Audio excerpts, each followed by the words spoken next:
You want advice, you want to ask us questions, go to speakpipe.com/goodguys. Keep it brief. Brevity is key. We don't want your what are you nutses. They're not awesome. But other than that, keep it brief. Here's from Anonymous. Let's try it again. Here's from Anonymous. Hey, good guys. Moron and Toaster here, coming to you with a what are you nuts that I need your thoughts on. My husband-to-be stands to wipe his butt after he's gone to the bathroom. I've never seen anything like that, never heard of that. Really would love your thoughts on, is this normal? Is this something worth not marrying him over? Obviously not the case. Love him so much, but what are you nuts? I've never seen that. Is this normal behavior? Thanks. Take care. Bye-bye. Well, not marrying him over. It's not like he doesn't wipe his ass. That would be not marrying over. He takes a shit and then he just puts on his underwear. You don't marry that guy. You're not marrying him because he stands up to wipe. Let me tell you something, Josh, okay? Tell me. Let me tell you something. When I've made a big old duty, you could catch me standing. Okay. At the end, the first wipe is attempted sitting. Okay? Always. But if you see that you're going to need to excavate a bit, I have no issues with a light standing wipe. I think it's a little bit weird if you take a shit and then immediately jump up and exclusively wipe when you're standing. But no, sometimes you need a hunch over. Get in there. And at this point, if you're still listening, someone help, somebody. I'm sorry. Help. You know, there's a song by Blippi, which you will know in the next year or so, the great children entertainer Blippi, that goes, I'm an excavator. Okay. Excavator. Hey, poop, see you later. No, I'm kidding. Wow. I added that. Oh, that's good though. Josh, should we write children's songs? Yes. Oh my God, this could be our new renaissance. Children's books, children's songs. We could be, you'll sing, I'll play the guitar. I would love to. It's my dream. Dude, if you really, I'm down. I've always wanted to do Mr. Yeah, man. I've always wanted to have my own version of Mr. Rogers' Neighborhood. I'm talking puppets. I'm talking biracial postman. I'm talking. Yes. Yes. I'm not. Yes. I'm in. I would love it. Great. We'll call it Benny and Josh's Treehouse. Okay, good working title. Will we get arrested? Benny and Josh's Kingdom. The Eye of Boobies.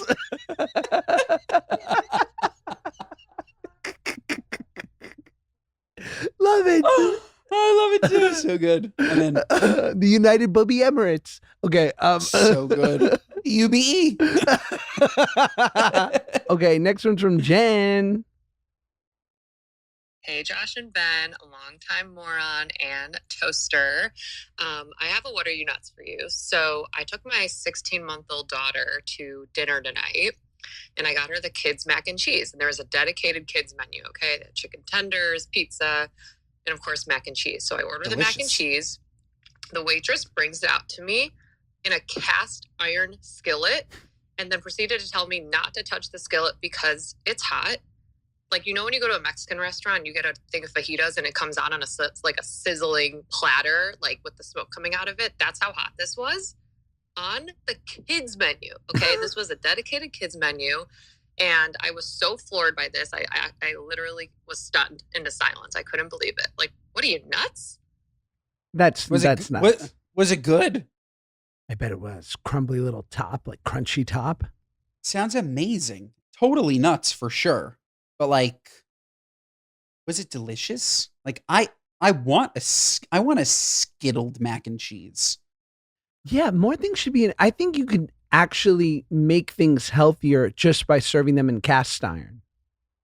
I'm in. Yeah. Sounds great. More things should be served in cast iron. It's also less cleanup. I just realized that. It's a real hack for the place. And do cast iron cold. Your morning breakfast cereal in a cast iron? Why not? I'm in. A yogurt parfait in a cast iron? Sure. Yeah. I'm in. Okay. Same here. I'll make a restaurant called Cast Iron. Everything in a cast iron. It does upset me though on TikTok where people will be like, you can't clean your cast iron ever. Cause I'm like, what? You got to season that thing. Totally. You know? And you have to clean it. I don't even know what that means. You can't clean it. You can't use soap. Can't do it. You have to. Otherwise it tastes like the last thing you ate. That's the idea, Ben. No, it's disgusting. You're supposed to like, basically from what I understand is you like pour out the drippings and then you just take a wet paper towel and you clear it so that like it looks clean, but it flavors it. Because if you hit it with soap every time, you're losing all of that stuff. And then every like 5 to 10 times, you're supposed to do a salt rub where you just take like super coarse salt, pour it in, and then you like scrub it all out, and that's like re-seasons it. And then and then you have to put it on the fire again, and then just cook oil by itself. Too much work. I use soap. I don't. You're gonna palm-olive your cast iron. Yeah, it's just not washing it. I saw a TikTok the other day that was somebody was like cutting fruit and then cut garlic. Or cut garlic first and then cut fruit. And it was like, this was the fruit that I ate growing up. And it made me think about how, I don't know if my mom didn't clean knives, but I distinctly remember that my cantaloupe sometimes would taste like garlic. I know. Did you have that? Oh, Do you know that? Oh my God. So funny. I saw that. I was like, oh my God, everybody lived the same life.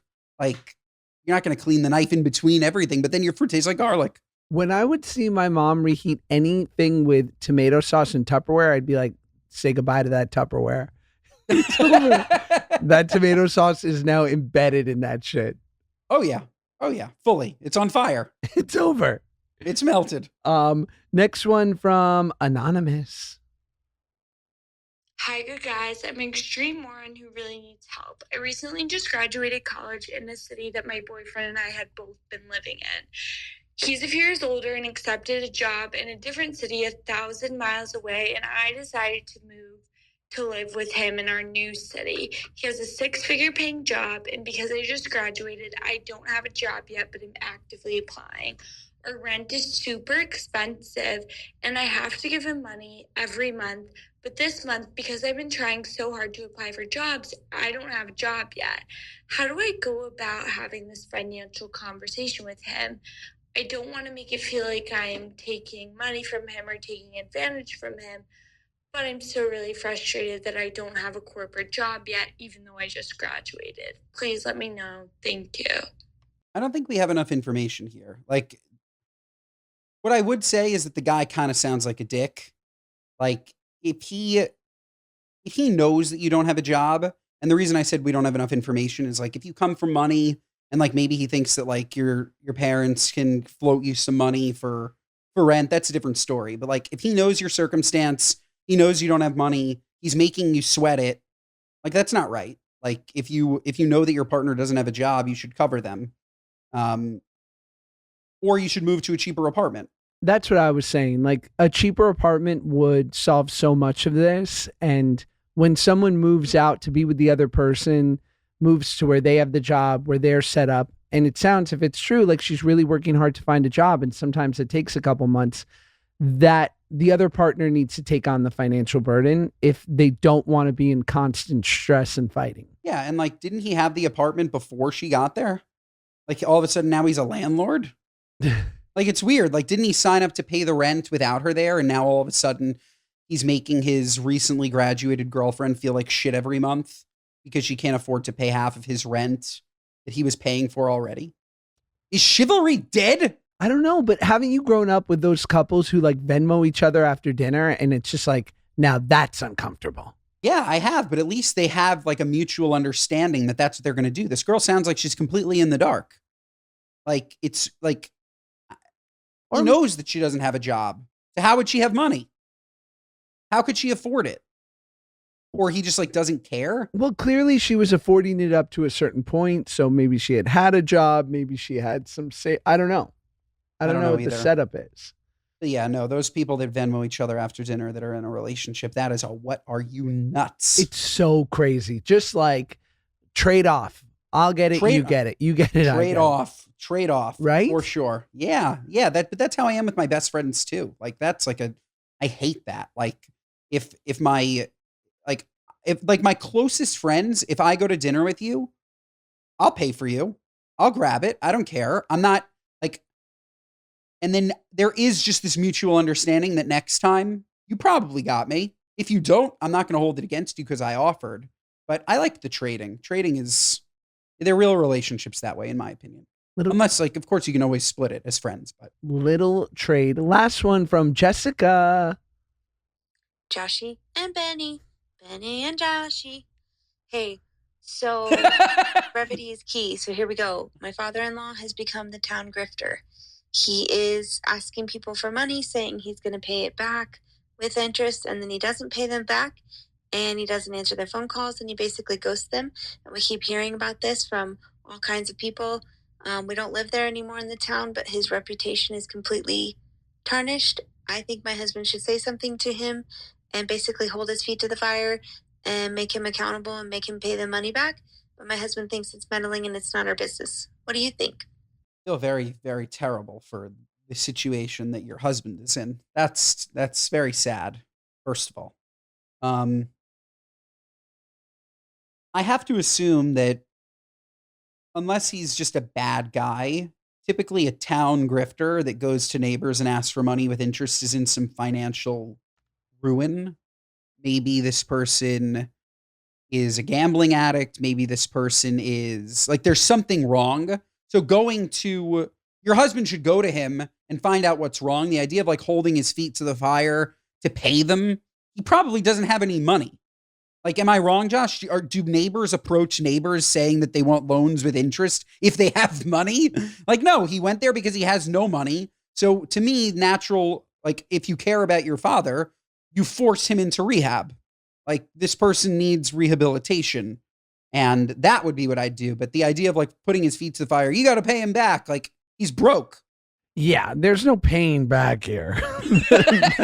He's broke. Like it's gone. That money is gone. Say goodbye to that money. But what I will say is on the lighter side, sometimes a local town grifter can be coyote. You know, have you seen this guy Rodney on TikTok? No, I don't think Olivia, so. Describe him to me. Maybe I've seen him. Rodney lives in Philly and he has become famous and he is freaking cute. He's 71 and he has a degree in finance and he's like the town cutie. I think he's got a little bit of a drinking problem and he gets a check on the 1st and 15th from like government dole or whatever. And so obviously like that goes pretty quick and he probably needs to stretch like after the 10th or after the 25th. And so he walks around and he's really cute and funny and is, offers some entertainment for everyone who lives in the town. And they give him anywhere. I don't think you can accept or should be giving someone like that more than like probably $20 at a time. But usually he's getting $1, maybe $5, sometimes 20 when people are really generous. And the video I saw, it was so cute. He's like talking to this woman and she hands him a 20 and he goes, "What is that?" And she goes, "It's the 20 you asked me for." He goes, "I will pay you back." And she goes, "No, you won't." He goes, "No, I won't, because I'm going to spend this like I stole it." And then she goes, "What are you going to get, Ronnie?" He goes, "I'm going to get," and he's holding the beer. He goes, "I'm going to get another beer and some weed." And she goes, "No, Rodney." He goes, "Oh, no, I'm kidding. No, because, I'm going to get some food because I need to eat. I'm going to get a sandwich and some soup." And he goes, "You're one of the good ones. You are one of the good ones." By the way, is Rodney Queen of Melrose? Kind of. He's the best. And now he's all over my TikTok algorithm. But he sounds great. I got to check out Rodney. This person's father-in-law is not Rodney. This person's father-in-law is Snake Oil Steve. And it sounds to me like he went to his neighbors and asked for 10 grand. I don't think he's going around asking for 20s. Your reputation doesn't get tarnished for like walking around and asking for 20s, right? Like this guy, to me, sounds bad. And all that I'll say, I heard Kevin O'Leary say this and I loved it. Do not loan someone money like that, ever expecting to be paid back.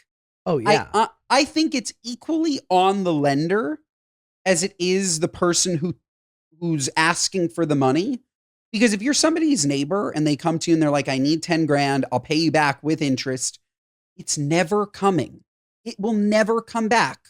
So be strong enough to say no, or be generous enough to say yes.